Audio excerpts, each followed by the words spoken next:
দেখেন আমেরের জীবনে অনেক বড় স্বপ্ন ছিল, সে হজ করতে যাবে, সে কাবাগর তাওয়াফ করবে, এটা তার স্বপ্ন ছিল। এবং গত পরশুদিনই তার হজের ফ্লাইট ছিল। সে যখন এয়ারপোর্টে আসলো, পাসপোর্টে নিরাপত্তাজনিত কিছু সমস্যার কারণে তাকে একটু দাঁড় করিয়ে রাখা হলো। সমস্যার সমাধান যখন হলো, তাকে যখন ছেড়ে দেওয়া হলো, তখন আসলে অনেক দেরি হয়ে গেছে। কারণ আমেরের সাথে অন্যান্য যে হজ যাত্রী তারা এতক্ষণে বিমানে উঠে গেছে এবং বিমানের দরজা ভিতর থেকে বন্ধ করে দেওয়া হয়েছে। তখন সেই এয়ারপোর্টের অফিসাররা সেই পাইলটের সাথে কথা বললো, পাইলটের সাথে যোগাযোগ করলো, পাইলটকে বলল যে দেখেন একজন হজ যাত্রী নিরাপত্তাজনিত কিছু সমস্যার কারণে বিমানে উঠতে একটু দেরি হয়ে গেছে, তাকে একটু বিমানে উঠিয়ে নেন, সে বিমানে উঠতে পারে নাই। তখন পাইলট স্পষ্ট বলেছে যেই বিমানের দরজা একবার বন্ধ হয়ে গেছে সেই বিমানের দরজা দ্বিতীয়বার কারোর জন্য আর খোলা হবে না। কথা বলে পাইলট বিমানটা আকাশে ফ্লাই করলো।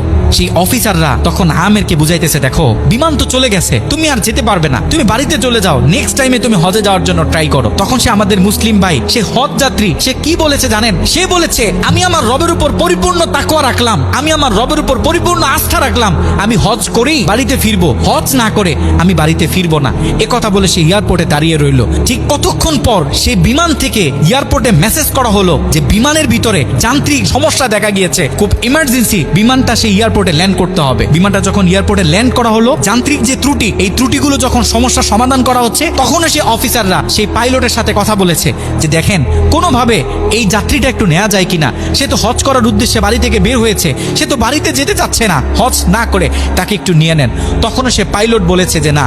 কথা বলে সে পাইলট আবারও বিমানটা আকাশে ফ্লাই করালো। তখনও সে অফিসাররা আমেরকে গিয়ে বোঝাচ্ছে, আমের তখনও বলতেছে আমার রবের উপর আমার পূর্ণ আস্থা আছে, আমি তো আমার রবকে চিনি, সে আমাকে হতাশ করবে না, সে আমার মনের আশা রাখবে, আমি হজ করেই বাড়িতে ফিরবো।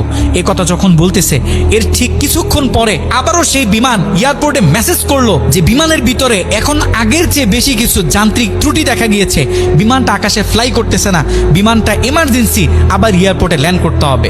বিমানটা যখন এয়ারপোর্টে ল্যান্ড করলো, তখন সে পাইলট নিজে বিমান থেকে নেমে সে অফিসারদেরকে বলতেছে সে হজ যাত্রী কই, যাকে ছাড়া আমরা মক্কার উদ্দেশ্যে রওনা দিলাম, তাকে আমার হাতে তুলে দেন। আমি যতটুকু বুঝতেছি তাকে ছাড়া এই বিমান যতবারই আমরা আকাশে ফ্লাই করব, মক্কার উদ্দেশ্যে রওনা হব, আমার মনে হয় না যে এই বিমান স্বাভাবিকভাবে মক্কাতে গিয়ে পৌঁছাবে। তখন সে পাইলট সে আমেরের হাত ধরে নিজে নিয়ে সে বিমানের ভিতরে বসিয়ে দিল।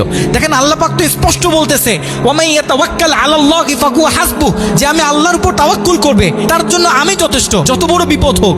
যখন আপনি আল্লাহর উপর তাওয়াক্কুল করবেন, তখন আল্লাহ পাকের পক্ষ থেকে আপনার উপর যে বারাকা, যে ব্লেসিং গুলো আছে, এগুলো তখন আল্লাহ পাক বাড়িয়ে দিবে।